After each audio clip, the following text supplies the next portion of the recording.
स्वागत आहे मित्रांनो आपल्या न्यू ब्लॉगमध्ये। मित्रांनो हे पहा, ह्या भाऊचं घर आहे, लाजबाब असं घर बांधला मित्रांनो। आज बिल्डिंग आज एवढी आहे मित्रांनो की डायरेक्ट टोपी खाली पडून जाईल। तर बिल्डिंग एक वेळेस पाहून घ्या भाऊची। लाजबाब असं काम दिलं आपल्याला भाऊनं। भाऊ नाराज होता काम द्यायला, म्हटलं तू टेन्शन नको घेऊयात मित्रांनो। भाऊच्या बिल्डिंगला केला टाटा। हे पहा मित्रांनो, आपण यासाठी मोटरचे पाईप गीप काटून घेतले सर्व, आणि कसा पाईप टाकणार कशी आयडिया करणे मित्रांनो हे पहा तुम्ही आता पुढे। हे पहा मित्रांनो, आपण आधी कॉक गेट लावून दिला मोटरचा, आणि येणारा सप्लाय असे 3-4 सप्लाय केले मित्रांनो। येणारा संडासपासून जे टाकी येईल त्याचं पाणी बी इच्छातून जमा होईल, आणि इच्छातून वर बी येले वापरता येईल, आणि तसंच हे इकडलं पाणी बी येले इकडेच वापरता येईल। बुवा म्हणे का हो म्हणे तुम्ही यार पाईपाचे लय तुकडे करताय। म्हटलं बुवा तुम्ही टेन्शन नको घ्या, पाईपाचे तुकडे होत आहे म्हणून तुमच्या पाईपा जोडत आहे, नाही तर पाईपा कशा काय जोडते। हो यार हे बी बरोबर सांगते म्हणे भाऊ तू। म्हटलं मग हे पहा मित्रांनो, आपण कटर बी आणला, पाईप गिप काटलेला, लाजबाब असं काम चालला मित्रांनो आपलं।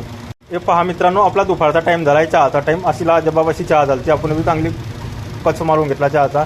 हे पहा मित्रांनो, आपण जुगाड लावताय। जुगाड म्हणजे कसा मित्रांनो, मोटरचं आणि इकडला पाईपाचं कनेक्शन ना खाकी पाईपाचं कनेक्शन आपण जोडलं।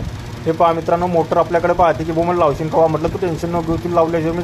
पहा मित्रांनो, शेवटून सर्व मोटर गिटर बसवून सर्व टाकाटाक काम केलं, पाईप गिफ्ट टाकून सर्व लाजबाब काम केलं मित्रांनो। आजच्यासाठी एवढंच मित्रांनो, भेटू पुढच्या ब्लॉगमध्ये। लाईक फॉलो करून घ्या तोपर्यंत।